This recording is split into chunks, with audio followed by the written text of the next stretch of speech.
My name is Reese Sterling, and I'm 33 years old, a name now echoing with a mix of respect and disbelief in the burgeoning world of sustainable aquaculture and urban aquaponics.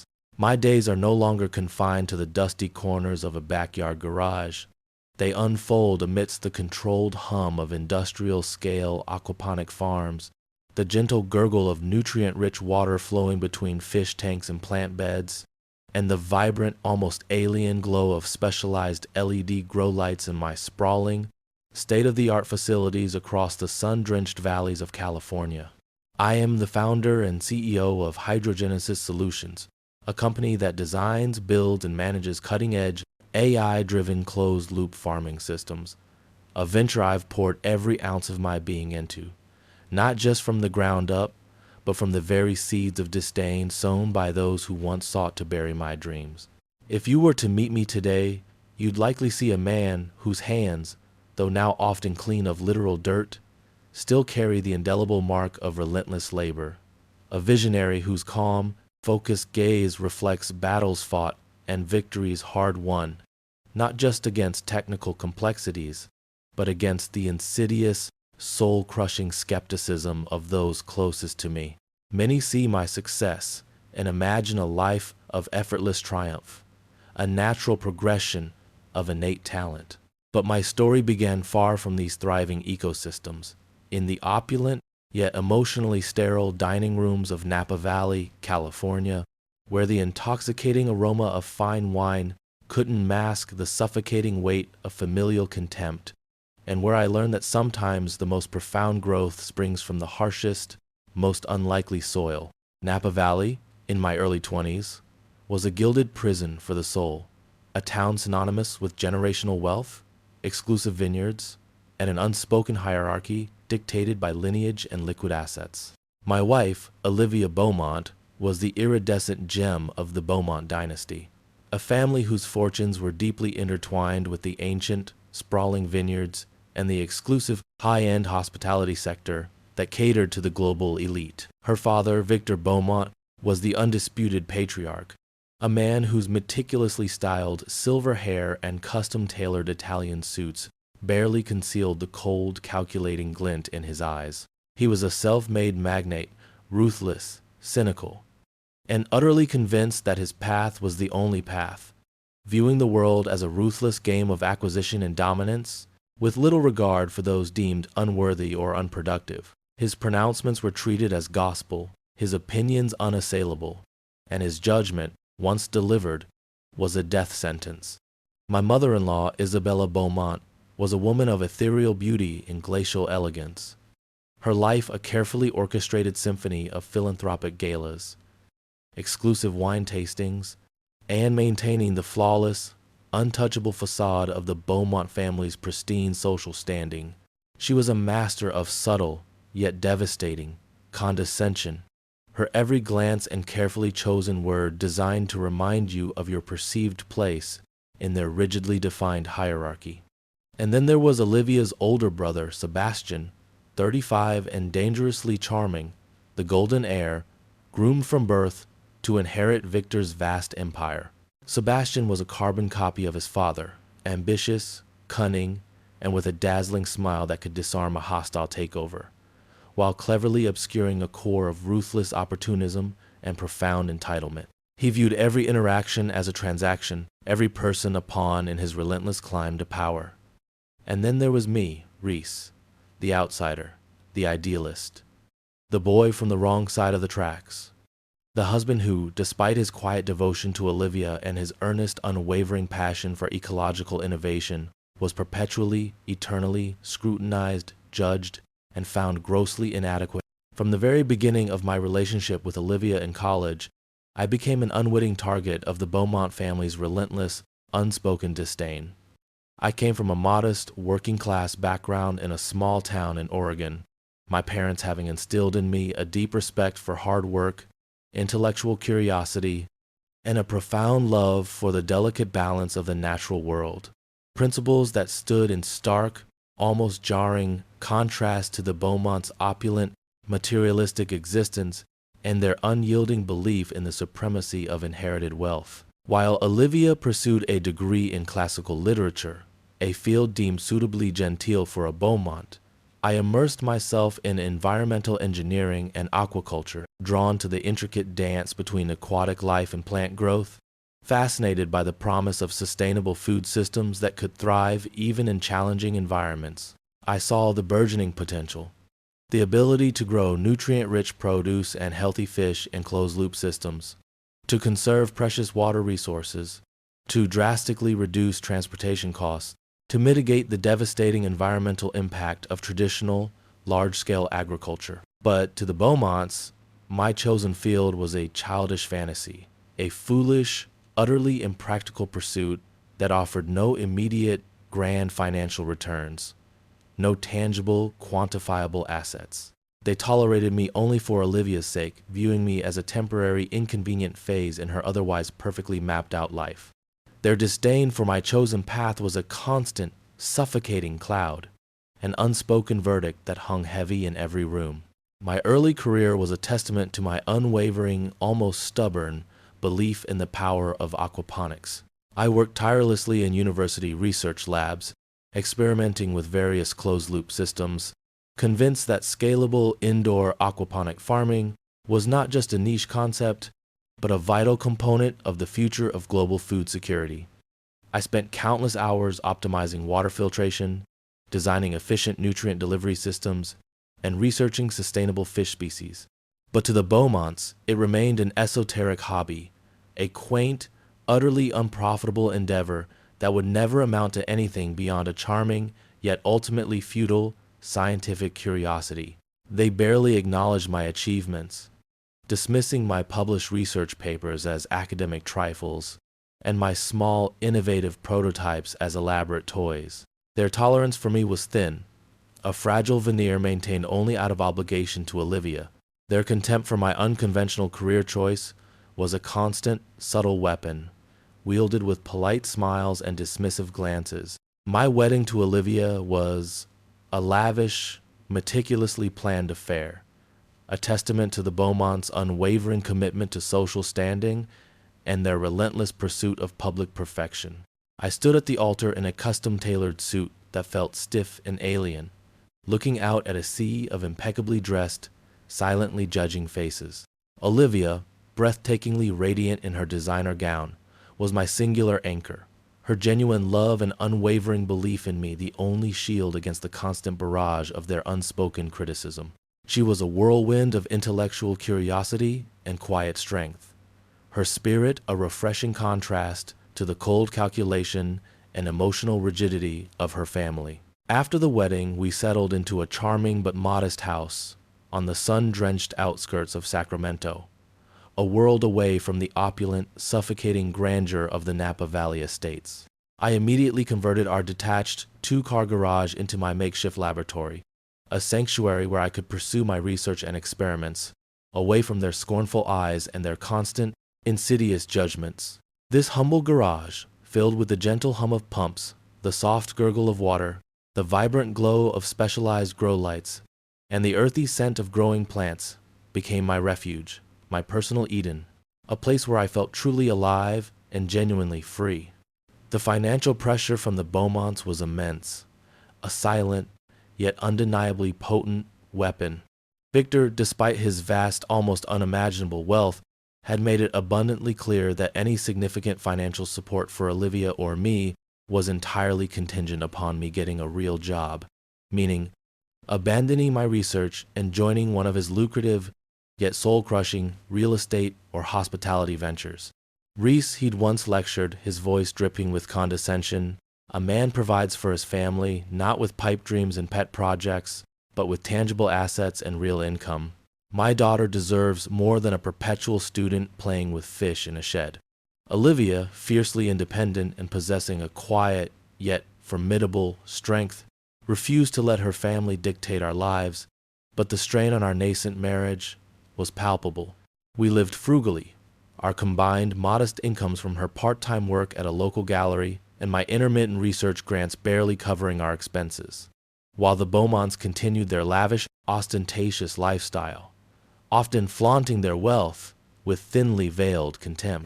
Isabella would frequently forget to include me in exclusive family events, or subtly exclude me from conversations. Her passive-aggressive tactics a constant, chilling reminder of my perceived inadequacy. Sebastian would often arrive unannounced, offering unsolicited, patronizing business advice that always centered on how I should abandon my wet dreams and join his father's firm, as if my work was nothing more than a childish diversion. "You know, Rise," he'd once said, lounging carelessly on our worn sofa, his designer suit somehow looking out of place in our humble living room. "Dad's always looking for sharp minds, even unconventional ones. You're clever with those fish. You could apply that ingenuity to something actually profitable, like, say, converting a failing vineyard into a luxury glamping resort. Imagine the commissions, the bonuses." His tone dripped with a patronizing amusement that made my blood run cold. But I forced a tight, polite smile for Olivia's sake, my hands clenching into fists beneath the table. The true turning point, the moment of undeniable, soul-searing humiliation that solidified my unwavering resolve, came on a crisp, pre-Thanksgiving evening, exactly 2 years ago. The annual Beaumont family Thanksgiving dinner was an obligatory, excruciating ritual, a dazzling display of wealth and manufactured unity held at Victor's sprawling Napa Valley estate. Olivia and I had driven up the winding, picturesque roads, the air thick with an unspoken tension, an almost palpable dread.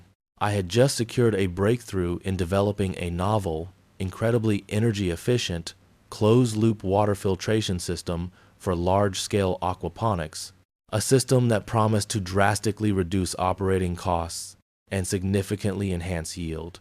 I was cautiously optimistic, even quietly proud. I thought, perhaps, this undeniable scientific and engineering victory would finally earn me a sliver of genuine respect, a fleeting moment of recognition for my efforts. The dining room was a cavernous, opulent space, filled with the clinking of baccarat crystal and the murmur of polite, self-congratulatory conversation. Victor, seated at the head of the impossibly long, gleaming mahogany table, held court, his voice booming as he recounted his latest, triumphant luxury development acquisition in Aspen. Isabella, at the other end, presided over an army of caterers, ensuring every detail of the elaborate, multi-course meal was meticulously perfect. Sebastian, seated beside Olivia, was engrossed in a loud, boastful discussion about his latest, exorbitantly priced, exclusive hotel project in the Maldives. I sat quietly, a polite, fixed smile plastered on my face, feeling utterly invisible, a phantom at my own family dinner, suffocating under the weight of their unspoken judgment. As the opulent meal progressed, a brief, uneasy lull in the conversation finally descended. Victor cleared his throat, his gaze sharp and critical, sweeping across the table, finally landing on me, his eyes narrowing slightly, a predatory gleam in their depths. "So, Reese," he began, his voice dripping with mock geniality, a chilling theatricality. "Olivia tells me you're still dabbling in your aquatic experiments. Any significant breakthroughs? Or are you still just raising glorified goldfish and growing a few leafy greens in your little garage?" A ripple of polite, yet undeniably amused and condescending, laughter rippled around the table. Isabella offered a tight, pitying smile, her eyes filled with thinly veiled contempt. Sebastian chuckled, nudging Olivia, who looked down at her plate, her face flushed crimson with embarrassment, her hand reaching instinctively for mine under the table. I felt a familiar, yet searing, sting, a burning resentment rising in my chest, threatening to choke me. I took a deep, shaky breath, trying to keep my voice even, controlled, attempting to project a calm I didn't feel. "Actually, Victor," I began, my gaze meeting his, unflinching, "I've made rather significant progress. I've developed a completely new closed-loop aquaponics system that uses 90% less water than traditional farming, and, more importantly, it accelerates both fish and plant growth cycles by almost 20%, significantly boosting yield. I've even secured a crucial provisional patent for the AI-driven nutrient delivery system, and I'm actively pursuing a grant for a full-scale commercial prototype. Victor's smile vanished, instantly replaced by a look of utter, dismissive disdain. He leaned back in his ornate, high-backed chair, a look of bored contempt on his face, as if I were a particularly dull child recounting a trivial school project. A patent, you say? And a grant? Ah, so you're still relying on the generosity of others, on handouts for your little hobbies. My boy, let me tell you something, and listen very carefully. Patents are for dreamers, for academics who can't actually translate their ideas into tangible, measurable profits. Real money is earned. It's generated in the boardroom, in the volatile, unforgiving market, by taking calculated risks, by dominating industries, by building an empire, not by fiddling with test tubes and growing overpriced lettuce in a glorified shed filled with fish waste. He gestured dismissively with his wine glass, a gesture that encompassed not just my work, but my very being. Look around you, Reese. This isn't just dinner. This is what true success looks like. This is what real ambition buys you. Your little innovations are a charming distraction, perhaps even a suitable hobby for a man without real prospects. A delightful side project for a man who lacks the fundamental drive for genuine accomplishment. But they'll never amount to anything more than a glorified science fair project, a perpetual drain on Sophia's spirit and our family's reputation. He paused, his gaze fixed on mine, cold, hard, and utterly unyielding, twisting the knife further. To be brutally, unequivocally honest, Reese, you are a complete failure. You always have been. And, given your demonstrable lack of ambition and your stubborn refusal to engage with reality, you always will be. You're a drain on Olivia, a constant source of profound embarrassment for this family. She deserves so much more than a dreamer with wet hands and empty promises in his head. The words hung in the air, heavy and suffocating, thick with the venomous certainty that sought to crush my very soul. The opulent room fell into a stunned silence. The only sound, the almost imperceptible clinking of crystal from the caterers. Olivia gasped, her hand flying to her mouth, her eyes wide with shock and raw hurt, tears welling. Sebastian, for once, looked genuinely uncomfortable, his usual smirk replaced by a fleeting grimace of unease. Isabella's face, usually so composed, was a mask of cold satisfaction, a chilling confirmation of her complicity. My blood ran cold, then surged with a sudden, furious heat. The patent, the grant, the countless late nights, the endless sacrifices, the unwavering belief in a vision that I knew, deep in my core, was fundamentally world-changing. All of it dismissed, ridiculed, utterly invalidated, reduced to a childish fantasy. The humiliation was a physical blow, a burning flush in my face, a deafening ringing in my ears, a violent tremor that shook my entire body. But beneath the humiliation, something else, something far more powerful, began to stir. A cold, hard resolve, an unyielding infernal fire. I slowly, deliberately, placed my fork down on the pristine linen tablecloth. My voice, when I finally spoke, was quiet, almost a whisper, but it cut through the oppressive silence like a sharpened blade, each word precise, weighted with a newfound, chilling conviction. "You're wrong, Victor," I said, my gaze meeting his, unblinking, unwavering, profoundly wrong. "You see water and fish waste. I see the foundation of a global food revolution. You see a glorified shed. I see a laboratory that will revolutionize how we feed the world, how we conserve our most precious resources. You see a hobby. I see the future. And as for failure," I paused, letting the silence stretch, letting my gaze sweep across each of their faces, lingering on Victor's. "I assure you, you haven't seen anything yet. Not from me. Not truly." I stood up, my chair scraping loudly against the polished marble floor. Olivia reached instinctively for my hand, her eyes pleading, brimming with unshed tears, but I gently, almost imperceptibly, pulled away. "Olivia," I said, my voice softer, filled with a deep, wrenching apology for the scene, for her embarrassment. "I'm sorry. I can't stay. Not here.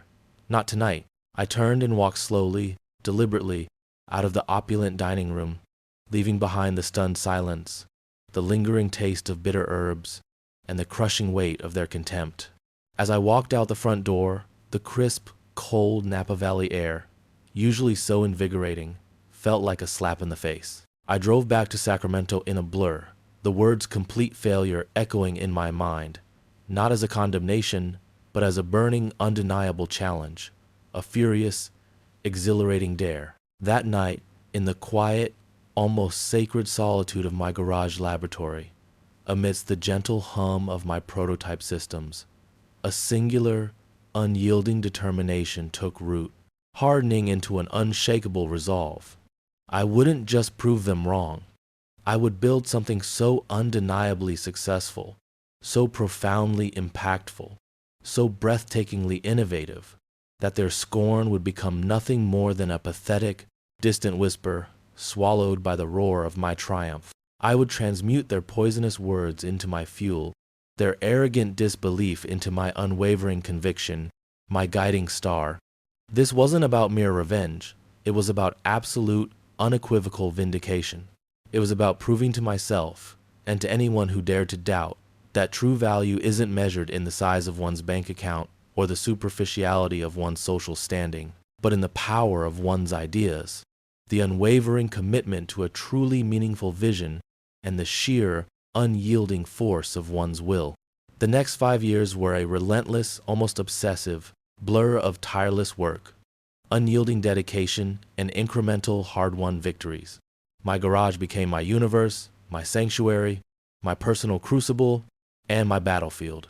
I slept on a worn cot beside my aquaponic tanks, often waking at dawn, sometimes earlier, to meticulously check nutrient levels, monitor the health of my fish, observe the subtle growth patterns of my plants, and relentlessly tweak my custom-built AI algorithms, driven by a profound, almost manic intensity.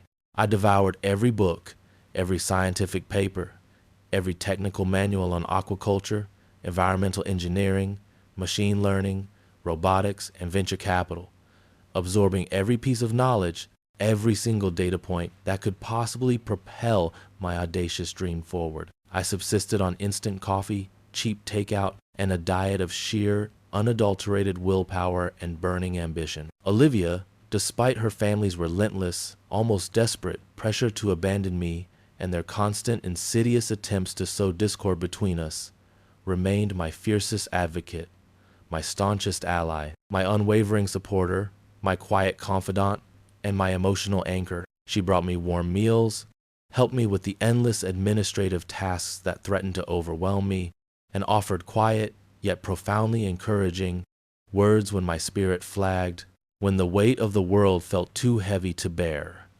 Her boundless love, her unwavering belief in my vision, and her quiet, steadfast loyalty were the steady flame that kept me from burning out, from succumbing to the crushing despair that often threatened to engulf me.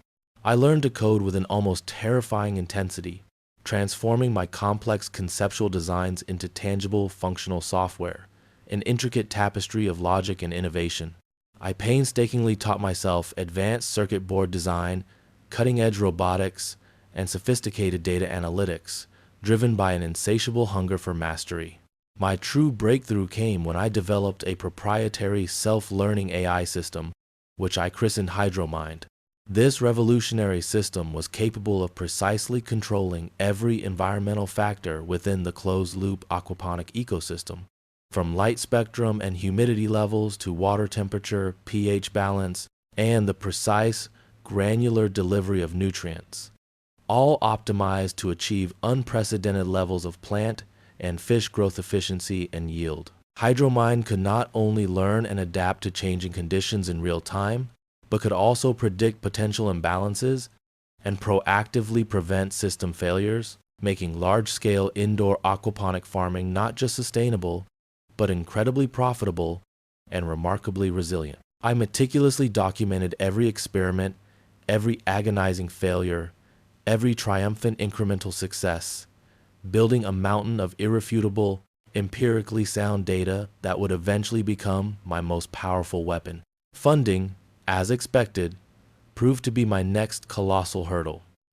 Every traditional venture capitalist I approached in Napa or San Francisco, every investor with even the slightest, most tenuous ties to the vast, intimidating Beaumont family network dismissed me with polite smiles, condescending nods, and thinly veiled contempt. Too niche, too speculative, not enough traditional market appeal for mainstream agriculture, unproven concept at scale, they'd say, their words chillingly echoing Arthur's cynical, dismissive pronouncements, their eyes betraying their utter lack of comprehension for my vision.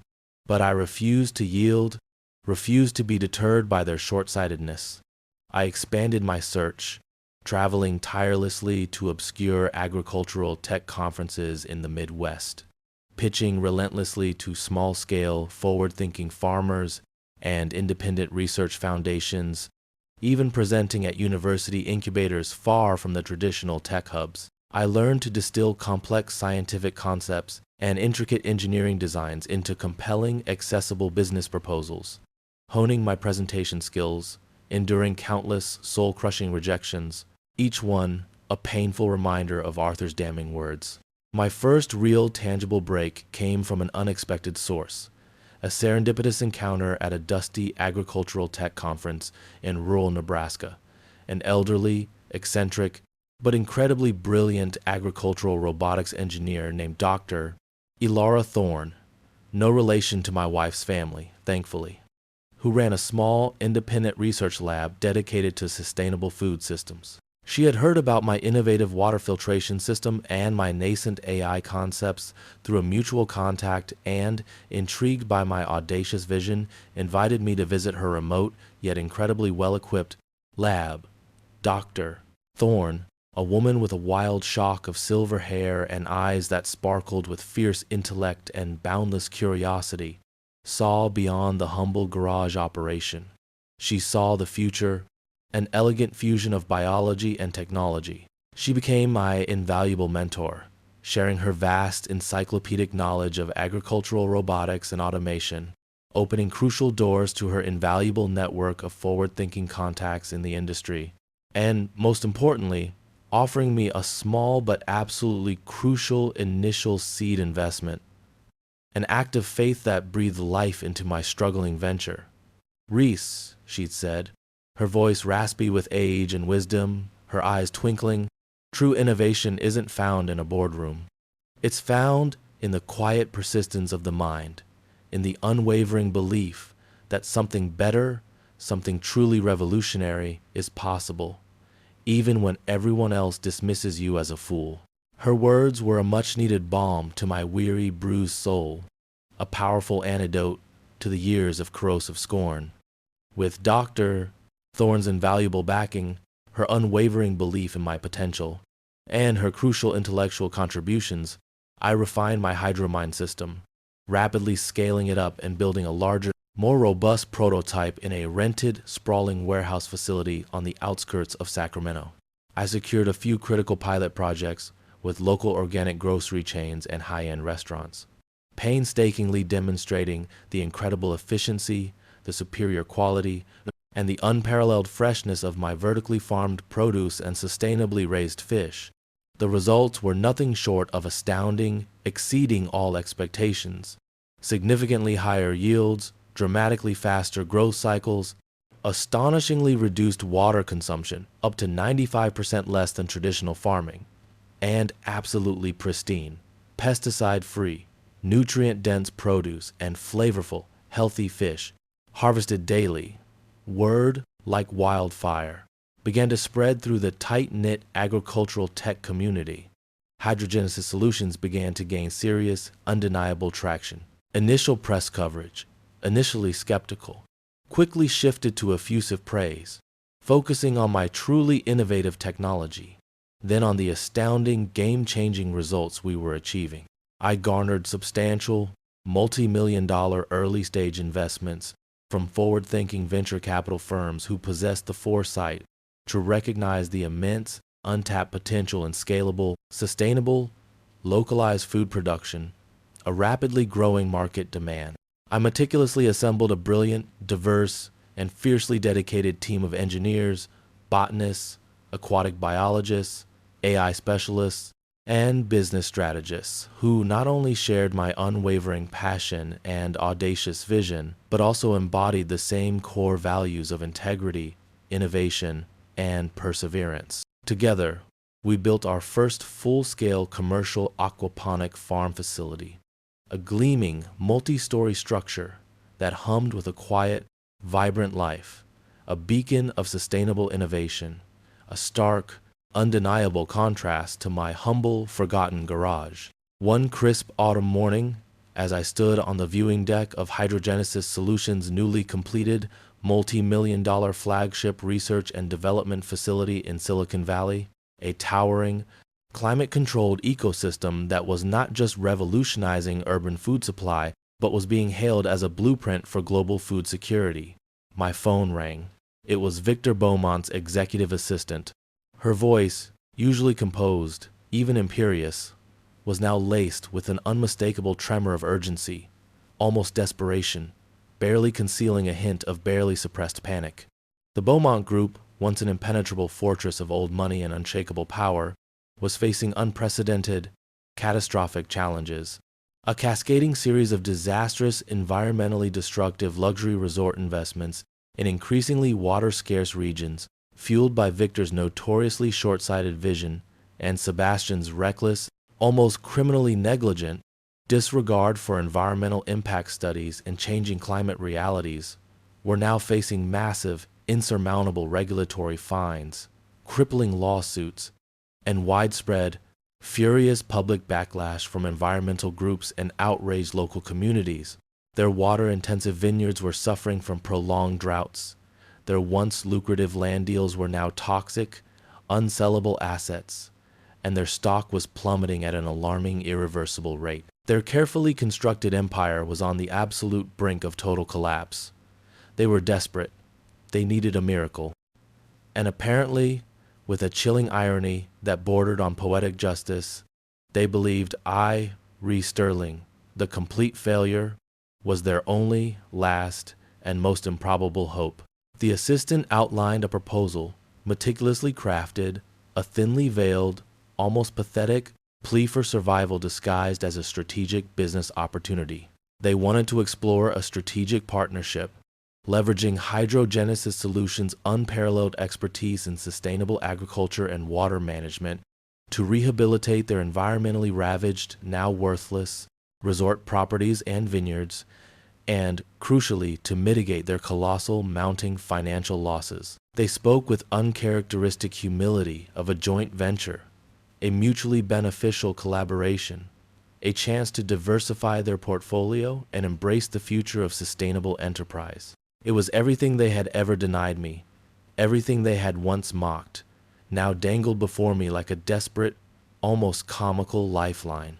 I listened calmly, a cold, almost detached amusement washing over me, a quiet, almost imperceptible satisfaction. The deep-seated anger, the searing humiliation, the countless years of silent suffering and tireless struggle, it was all still there, a dull, familiar ache beneath the surface, a faint echo of past wounds, but it no longer consumed me.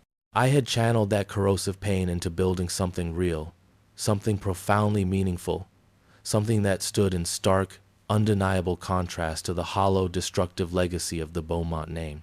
My extraordinary, hard-won success was my ultimate vengeance, my quiet, unassailable triumph, a testament to the power of resilience and unwavering belief in one's own vision. I finally spoke, my voice steady, calm, and imbued with the quiet, unshakable authority of a man who had built an empire from nothing, who had faced down failure and emerged victorious. What exactly, I asked, my voice deliberate, each word carefully chosen, are you proposing? Be specific. The assistant, clearly flustered but desperate, launched into a detailed, almost frantic plan. Hydrogenesis Solutions would design and implement massive, cutting-edge aquaponic farming facilities on their failing resort properties and dormant vineyards, transforming them into sustainable, self-sufficient food hubs and ecotourism destinations. This, she explained, would be a last-ditch, desperate attempt at greenwashing their tarnished public image, attracting a new, environmentally conscious, and potentially lucrative clientele, while simultaneously generating fresh revenue stream. They would offer me a substantial, almost controlling, stake in the reorganized, significantly diminished Beaumont Group, a prominent seat on their now desperate board, and even a potential, though now rather hollow, path to succession, hinting at Victor's imminent retirement due to health reasons. It was a package designed to lure me, to finally give me everything they had ever scoffed at, everything they had once so arrogantly denied me. I declined their offer. The assistant's stunned, prolonged silence on the other end of the line was more satisfying than any grand public pronouncement of victory, more fulfilling than any bitter, vengeful outburst. It was the sound of a once impenetrable fortress finally crumbling, an empire built on arrogance and unsustainable practices facing its inevitable demise. Over the next few months, I watched from a distance as the Beaumont Group, once a symbol of unshakable power and timeless wealth, slowly, painfully, and irrevocably crumbled. Their desperate last-ditch attempts at rebranding and public relations failed spectacularly, seen through by a newly discerning public and an unforgiving media. Sebastian's arrogant, self-serving attempts to rally support only backfired, exposing his profound incompetence. Isabella's carefully curated social facade cracked and shattered under the relentless scrutiny of the media and the disdain of their former peers.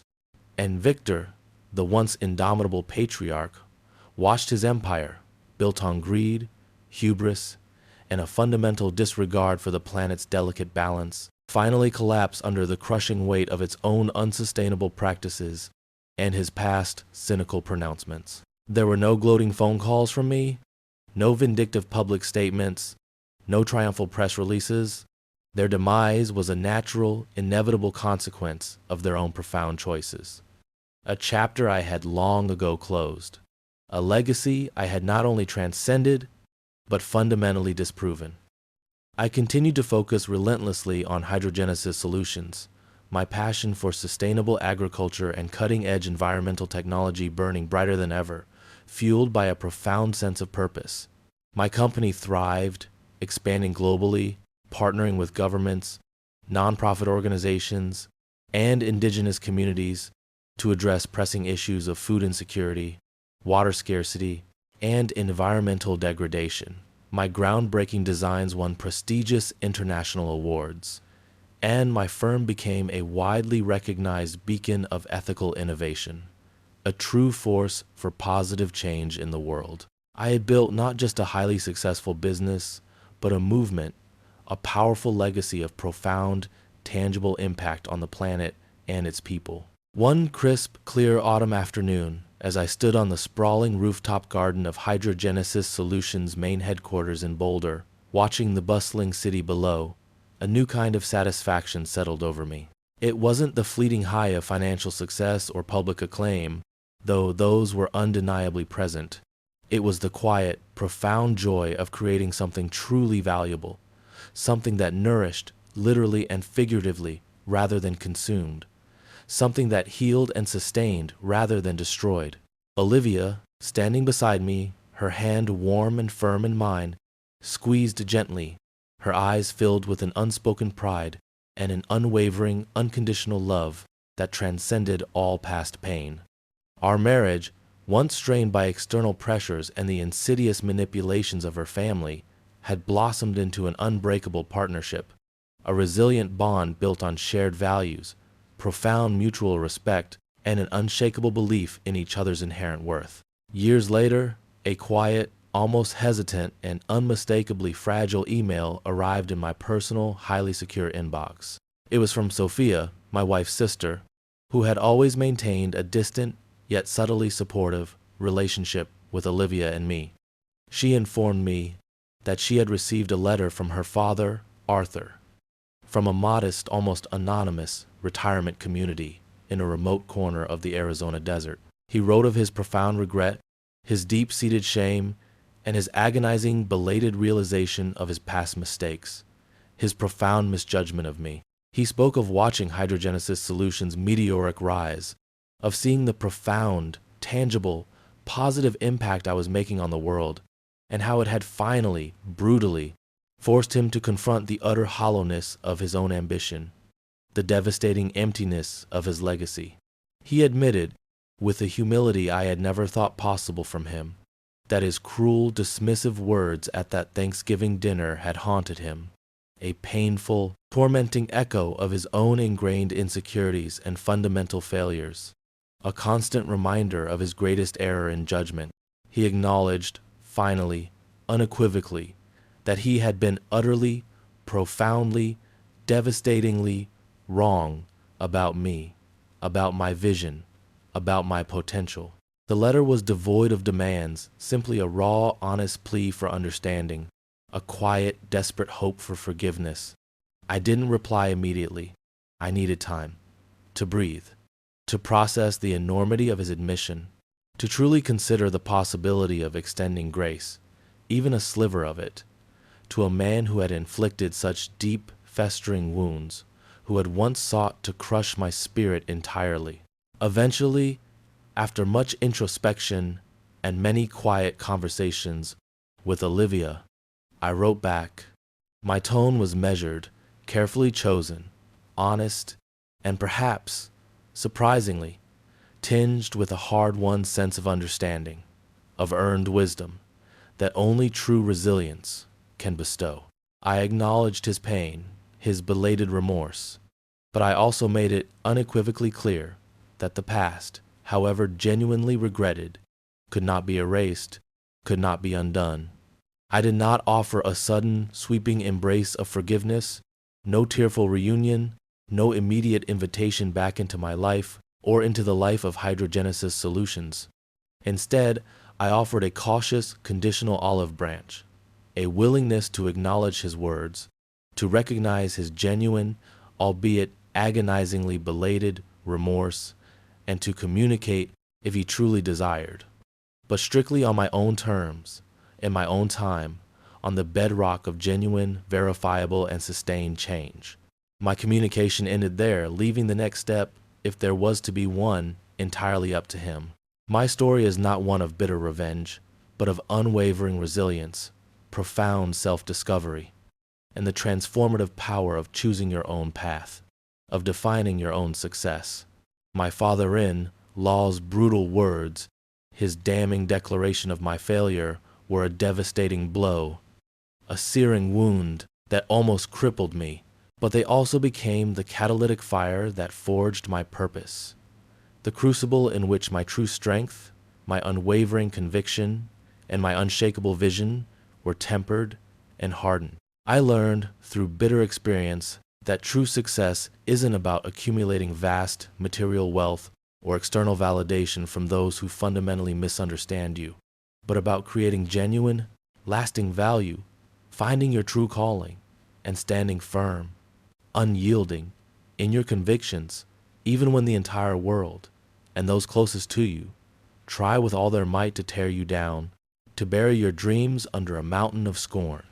I learned, painfully, that some ties of blood can be poisonous, corrosive, and utterly destructive, but that chosen bonds, with a loving, supportive partner, a brilliant, dedicated team, and a community you passionately serve can be the strongest, most sustaining, and most profoundly fulfilling force in life. The towering, vibrant vertical farms that now dot landscapes across the globe, meticulously fed by Hydrogenesis Solutions' innovative technology, stand as a living, breathing testament to that profound truth, a tangible, awe-inspiring symbol of what can be meticulously built from nothing but sheer, indomitable determination and the unwavering, almost spiritual belief in a better, greener, more sustainable future for all.